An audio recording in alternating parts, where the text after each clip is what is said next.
Muchas gracias. Atendiendo al tenor de la invitación, he preparado esta presentación tratando de conversar con ustedes sobre cómo podemos, no exactamente medir, pero sí comenzar a darnos cuenta de cuál es este impacto de una manera que sea sistemática y que donde podamos aplicar nuestra formación de economista. Recuerden que cada vez que queremos evaluar un impacto, tenemos que tener un punto de inicio, ¿no? De tal modo que respecto a ese punto de inicio podamos ver cuáles eventos posteriores fueron directamente atribuibles a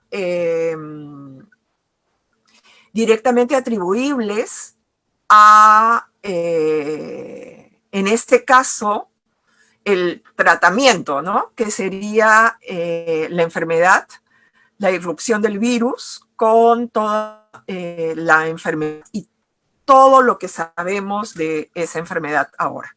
Entonces, es el impacto de la COVID-19. Como ustedes saben, COVID viene de un acrónimo en inglés que es coronavirus, CO, coronavirus, coronavirus, disease, enfermedad del año 2019. Esperemos que no tengamos una COVID-20, porque eso significaría que este coronavirus, o sea que en realidad estaríamos frente a otro coronavirus o a una mutación muy fuerte. En la actualidad no tenemos ninguna información sobre eso. El plan de la presentación es el que tienen a vista.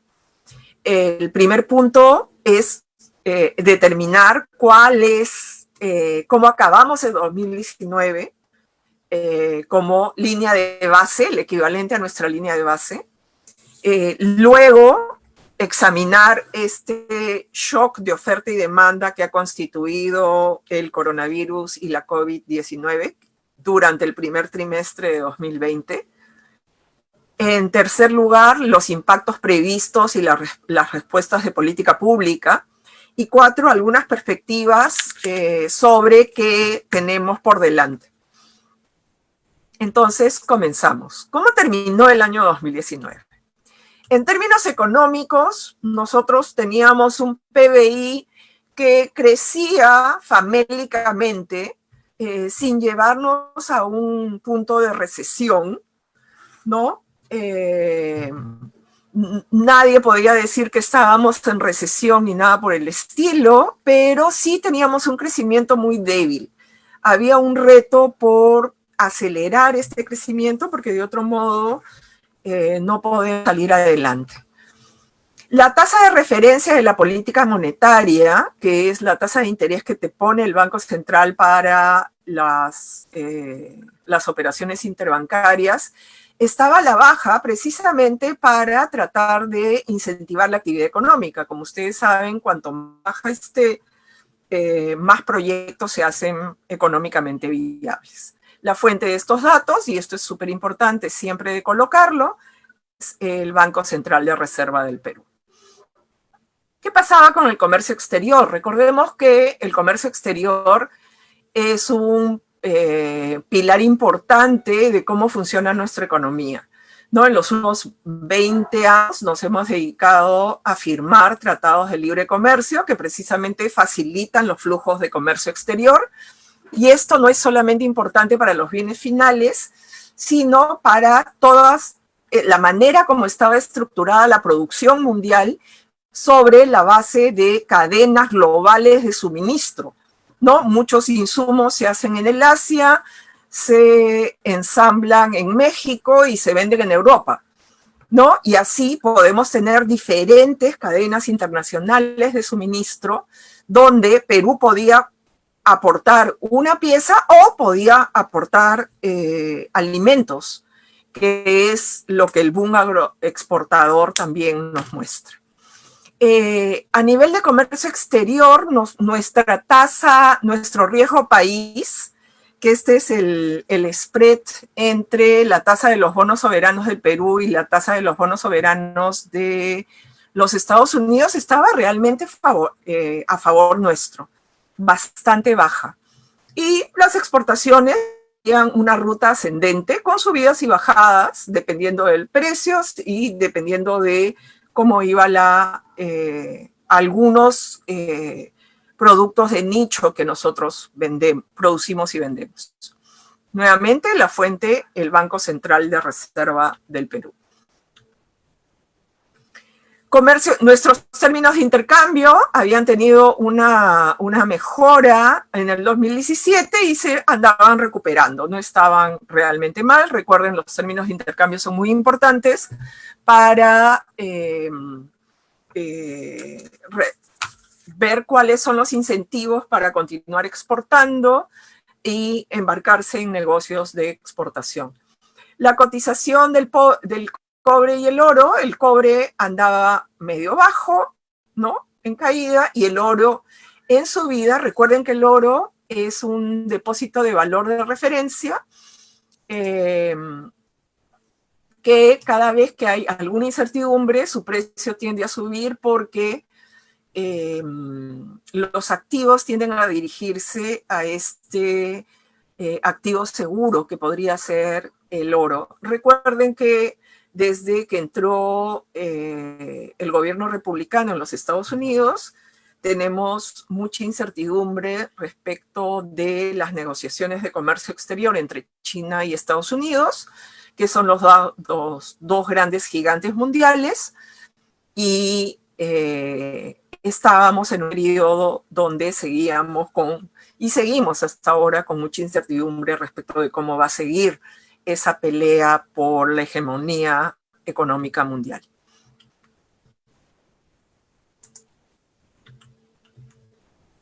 La fuente, Banco Central de Reserva y Cochilco. ¿Qué pasaba en el sector público? En el sector público, nuestros ingresos corrientes del gobierno central como porcentaje del PBI andaban más o menos en este rango parecido a la presión tributaria, que en el país es sumamente baja, y la deuda pública como porcentaje del PBI estaba en ascenso, pero todavía dentro del rango que no levantaba preocupaciones al Consejo Fiscal. El Consejo Fiscal, como ustedes saben, es una entidad pública conformada por profesionales independientes, economistas, que se dedica a estudiar y emitir opinión sobre cómo están nuestras finanzas públicas. Nuevamente, la fuente, el Banco Central de Reserva del Perú. ¿Cómo estaba el desempleo? Acá lo que he querido es distinguir el desempleo por género, porque no es posible que el promedio refleje lo que pasa en las mujeres por un lado y en los hombres por otro.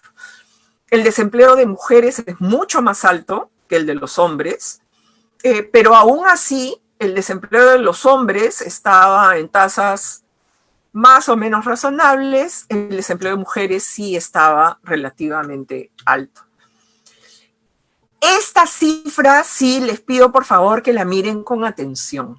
Miren cómo estaba el desempleo por edades, ¿no? Acá quienes estaban peor son ustedes, los jóvenes, ¿no? 14 a 24 años, el tope de edad de 24 años, las tasas de desempleo casi triplican las tasas de desempleo de personas de 25 a 44 o de aquellos de 45 a más. Tenemos un serio problema de desempleo juvenil. Y yo agregaría también por investigaciones recientes de debilidad de inserción en empleos de calidad para los jóvenes, aún para los graduados universitarios. Nuevamente, la fuente, el Banco Central de Reserva del Perú. ¿Qué pasaba con la pobreza? La pobreza venía cayendo. Investigaciones recientes también muestran que la forma más efectiva de bajar las tasas de pobreza es el crecimiento económico. Y mantengan este dato. Noten que no estoy hablando de desarrollo económico, estoy hablando solo de crecimiento económico, que la torta crezca.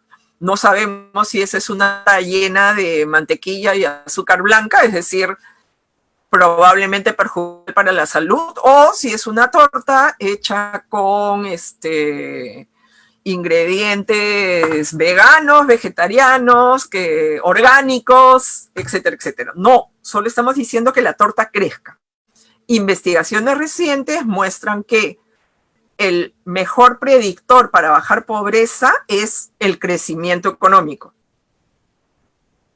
Los programas sociales te ayudan a paliar, a evitar la transmisión intergeneracional de la pobreza, pero no necesariamente a reducir la pobreza. El mejor reductor de pobreza es el crecimiento económico. Y el gasto social no previsional, recuerden que esto es todo el gasto en todos los tipos de programas sociales que no tienen que ver con objetivos de protección de adultos mayores, ¿no? De jubilados, etc. ¿No? Nuevamente, la fuente, espero tenerla, el INEGI. ¿Qué pasó en el primer trimestre de este año? ¿No? Mientras algunos disfrutaban de vacaciones, algunos estaban viendo cómo terminaban su semestre en enero, los costeños pensaban en qué momento se iban a la playa, algunos de ustedes en cursos de extensión universitaria. El primer trimestre, en enero, conocimos de este coronavirus y conocimos de esta enfermedad que originalmente fue llamada neumonía atípica, ¿no? Que hasta que le pusieron nombre comenzó a llamarse COVID-19. Y como es una enfermedad, la enfermedad COVID-19 se le dice la COVID-19.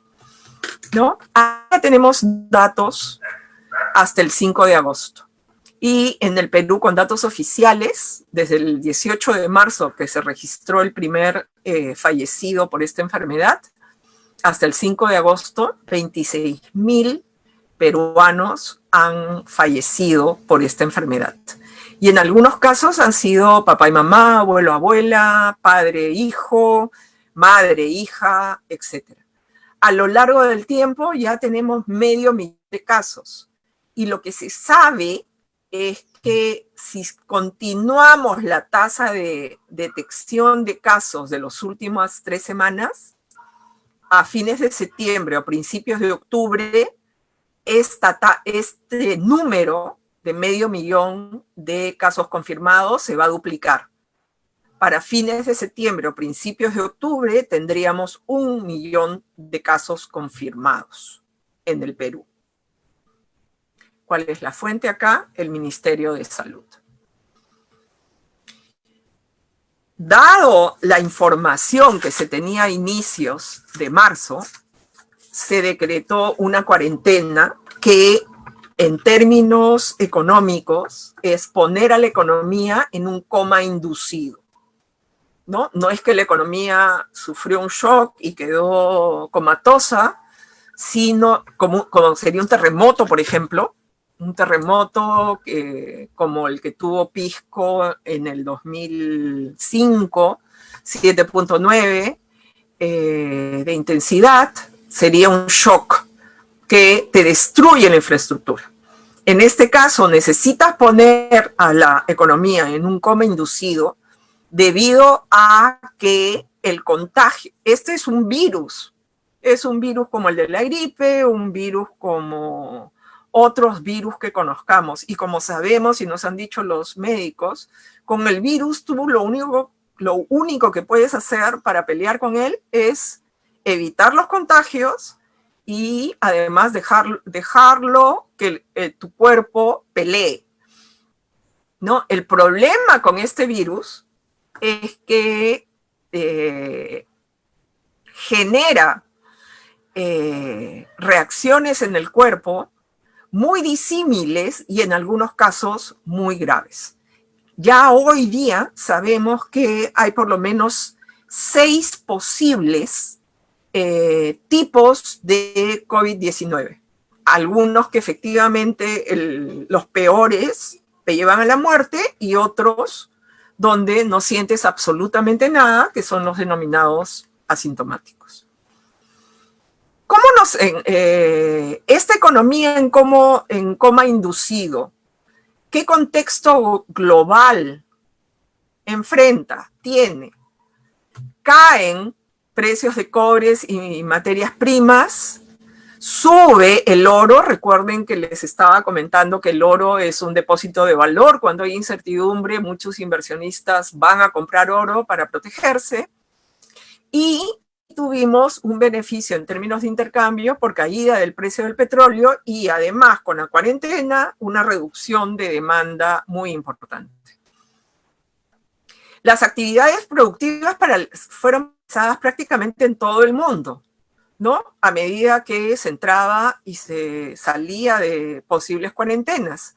Se redujo la oferta y demanda global y recuerden el indicador de spread de tasas de bonos soberanos, bueno, creció, evidentemente por el mayor riesgo. ¿Qué pasaba en el contexto local? En el contexto local, el 16 de marzo, se declaró el estado de emergencia y la cuarentena se decretó para todo el Perú con medidas muy estrictas de inmovilidad. Originalmente 15 días, ¿no es cierto? Y al inicio nos subieron de 15 días en 15 días. Paralizaron todas las actividades no esenciales y hubo una lista de actividades esenciales y en el caso de la minería se continuó el tratamiento de relaves y concentrados. El plan de reactivación anunciado fue un plan que ofreció destinar 17 puntos porcentuales del PBI en esfuerzo fiscal, que en ese momento nosotros, país, estábamos en mejor situación que un conjunto de países de la región, ¿no? Inmediatamente, además, en lugar de hacer todo el gasto, recurrir a reservas y al Fondo de Estabilización Fiscal, emitimos bonos.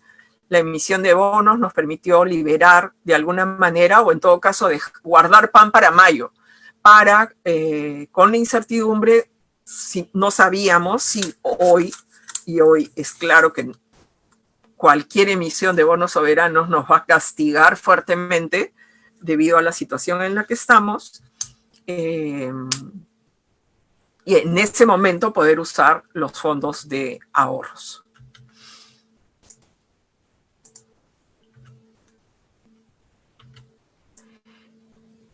Tuvimos fuertes reducciones en toda la actividad, marzo, abril y mayo. Recuerden, marzo solo fue 15 días y cambios muy fuertes. Mucha gente va a decir la campaña escolar se cayó, la campaña del Día de la Madre se cayó, luego se terminó de caer la campaña del Día del Padre, luego fiestas patrias, etc.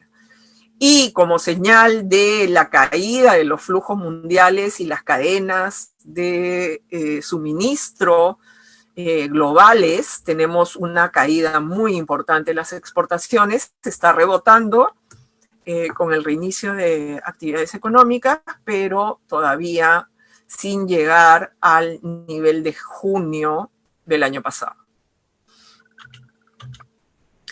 ¿Qué ha pasado con el empleo? El desempleo por género, siempre las mujeres peor que los hombres, pero este es el dato que les tendría que llamar más la atención. Los jóvenes nuevamente en niveles de desempleo por encima del 30%. 3 de cada 10 jóvenes que quieren trabajar, esto es PEA, gente que quiere trabajar no encuentra empleo. ¿Cuáles son los impactos previstos y las respuestas de política? En una economía con coma inducido, lo más importante es mantener la cadena de pagos. Y esto es algo que todos como economistas tenemos que tener muy claro y defenderlo y argumentar a favor de mantener la cadena de pagos todo lo que podamos. Una vez quebrada la cadena de pagos, es muy complicado, y complicado significa costoso, levantarla. Entonces, mantener la cadena de pagos es el primer reto. Segundo, asegurar la provisión de alimentos y artículos de primera necesidad, incluyendo fármacos. Tercero, asegurar la disponibilidad de servicios públicos domiciliados. Quédate en tu casa todo el día, necesitas agua, electricidad, etcétera. Y acá estamos diciendo servicios públicos domiciliados porque a eso es lo que aspiramos. Pero hay un conjunto de hogares que viven sin electricidad, ¿no? Como parte del servicio público de electricidad, o sin conexiones de agua o alcantarillado, a los cuales había que hacer llegar el agua y asegurar que sus condiciones de salubridad se mantuvieran. 4, asegurar la conectividad. No podríamos estar teniendo esta reunión si no fuera por internet y una empresa de telecomunicaciones que está brindando el servicio, que no ha quebrado y que todavía puede mantener la calidad. Y además proteger al personal de salud, porque de otro modo no tenemos personas que atiendan a todos los enfermos, que es el objetivo principal de una economía, mantener a las personas sanas. ¿Qué significa mantener la cadena de pagos? Mantener la cadena de pagos tiene dos dimensiones. La primera dimensión tiene que ver con qué pasa con las familias. Las familias se les ofreció bonos, se les ofreció facilidades en medidas tributarias, algunos aportes. Por otro lado, por un lado están las familias y por otro lado están las empresas. Acuérdense todos los economistas en la sala esta figura del flujo circular de la renta, ¿no? Las empresas se les ofreció la facilidad de Reactiva Perú, el FAEMIPE, las medidas tributarias también y la posibilidad de suspender perfectamente las labores, ¿no? Y acá varios de ustedes tendrían que preguntarse este nombre de suspensión perfecta de labores es claramente un término muy legal, ¿no? Que tiene poco significante para aquellos que no son abogados, ¿no? Porque qué de perfecto puede tener que mantengas un vínculo laboral y no recibas ingresos, ¿no? Pero acá hay todo un debate al que podemos entrar con las preguntas. ¿Qué pasa qué recibieron las empresas entonces? Para mantener la cadena de pagos se creó el Fondo Reactiva Perú. Acá tenemos los datos de beneficiarios, las tasas han sido bien bajas. El Estado ha garantizado estos préstamos y esto es muy importante porque de otro modo estas empresas no iban a poder mantenerse. El FAEMIPE ha beneficiado a más de 130,000 empresas con tasas sumamente bajas. 4% para tasas para mes es realmente una tasa muy favorable. Medidas tributarias. Se postergó la declaración anual del pago de impuestos a la renta, se aplazaron deudas, se ampliaron vigencia de depreciación acelerada. Además, la suspensión perfecta de labores cuando no se puede implementar el teletrabajo, ¿no? Fuente, COFIDE y el MEF. ¿Qué pasó con las familias? A las familias se les ofrecieron un conjunto de bonos y acá hay todo un debate sobre si desde el inicio debió ser un bono universal para evitar todas estas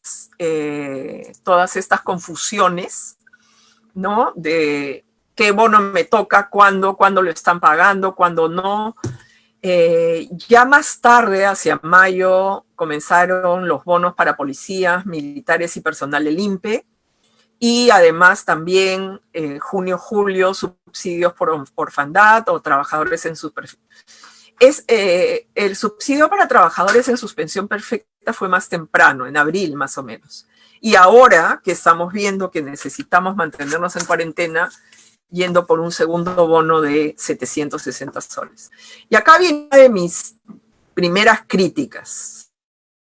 Pero en realidad tendríamos que pensar también el nivel incertidumbre, ¿no?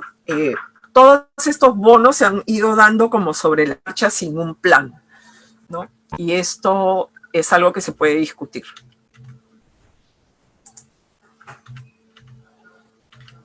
Aportes para las familias a través de la liberación de recursos de CTS o tiro de aportes a AFP y exoneración de pagos de AFP, todo esto para el 30% de trabajadores que están en una planilla, que trabajan formalmente, y también las tributarias como la postergación de la declaración anual y pago del impuesto a la renta, que ha sido recién, cuando usualmente el 15 de abril esto está cerrado.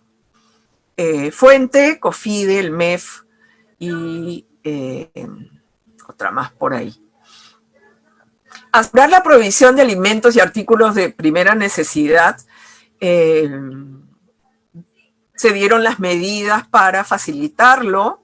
Se dio además esta medida muy interesante que fue criticada de transferir recursos a los alcaldes y gobiernos locales para poder armar canastas y darlos a los más necesitados, ¿no? Y nuevamente ha sido todo un foco de discusión y de investigaciones, etc., ¿no? Y también un fondo de apoyo de emergencia al agro, con garantías, créditos de capital de trabajo y mayor inyección de capital. En este momento, hoy, agosto, todos estos apoyos agrarios tenemos que seguirlos, tenemos que monitorearlos, tenemos que ver qué está pasando, porque este es el periodo crítico de planeamiento de la siembra para la próxima campaña grande. Es muy importante que los agricultores y los pequeños agricultores en particular sepan que tienen todos estos apoyos y los puedan utilizar, porque de otro modo lo que va a fallar es la provisión de alimentos. Y no va a fallar mañana, va a fallar a partir del próximo año, donde probablemente estemos en una situación más difícil si no enrumbamos a un camino ordenado, ¿no? Esta es la fuente de la información. Para asegurar la disponibilidad de servicios públicos auxiliados, se ha pensado, el gobierno trabajó sobre electricidad en dos frentes, ¿no? De prorratear deudas y facturas, impedir los cortes de electricidad y el bono de electricidad, que nuevamente recién se ha hecho efectivo, donde la transferencia es directa a las empresas. Acá hay un punto bien importante que tenemos que tener muy presente. Las empresas necesitan estar financieramente sólidas. Y la única forma de estar financieramente sólidas es que reciban ingresos. Y esos ingresos vienen del consumo, porque de otro modo no van a haber recursos para poder mantener la calidad del servicio y la continuidad del servicio, que en electricidad es fundamental. Y en gas natural también se dieron algunas facilidades, particularmente aquellos que ya tienen el gas natural domiciliado, aquellos privilegiados que ya lo tienen. Asegurar la conectividad vino con medidas similares, las empresas no podían cortar, se dio facilidades de fraccionamiento, se suspendió la atención presencial, los problemas para reducir la distancia social, todos los problemas de calidad tenían que ser atendidos vía telefónica y priorización del funcionamiento de aplicaciones de teletrabajo y teleeducación. Y acá notar que si uno se conecta, por ejemplo, Aprendo en Casa vía teléfono, vía internet, esto no cuenta como uso de tus megas. Proteger al personal de salud, la disponibilidad de equipos de protección personal, bonos, mejora de remuneraciones y provisión igualitaria de alimentos en cantidad y calidad suficiente para todos los trabajadores. Esto es fundamental, ¿no? Una vez que se acabe la pandemia, va a ser bien interesante hacer los estudios de comparativo de cómo fue afectado el personal de salud en los diferentes países y hacer quizá una medición de efectividad del sistema sanitario y de la efectividad del gasto, de la gestión del gasto a través de este indicador.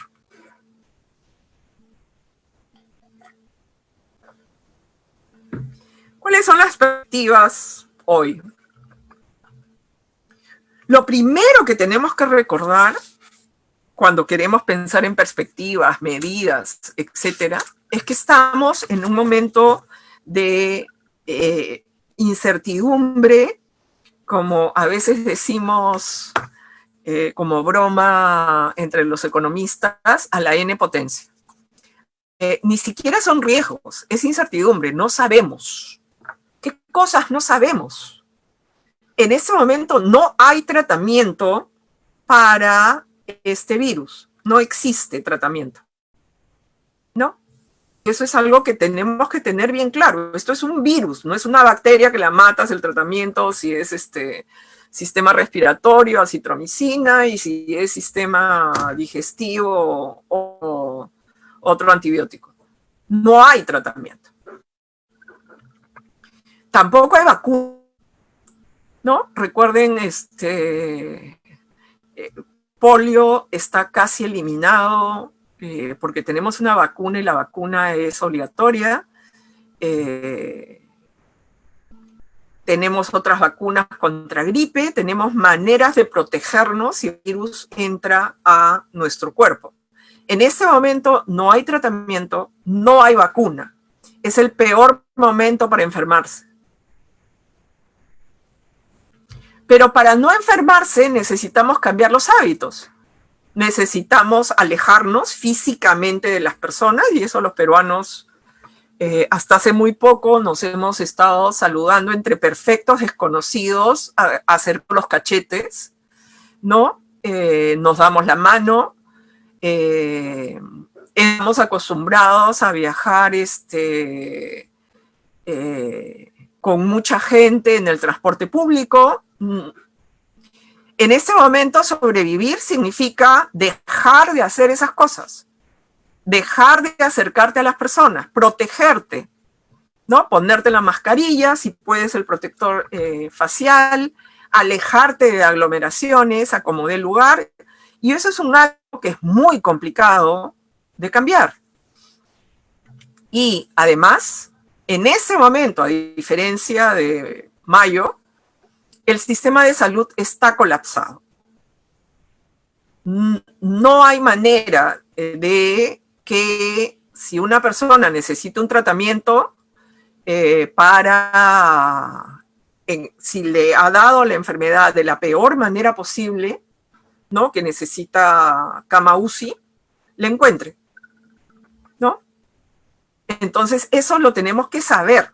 Y eso es a nivel del capital físico, que la cama, que el medidor, que el ventilador, que la intubación. No estamos hablando de los recursos humanos, que tampoco tenemos. No tenemos suficientes médicos intensivistas, emergencistas, etcétera. No tenemos suficientes enfermeras, ¿no? Entonces podríamos duplicar las camas, pero no vamos a tener a las personas, a los médicos, a los profesionales para atender.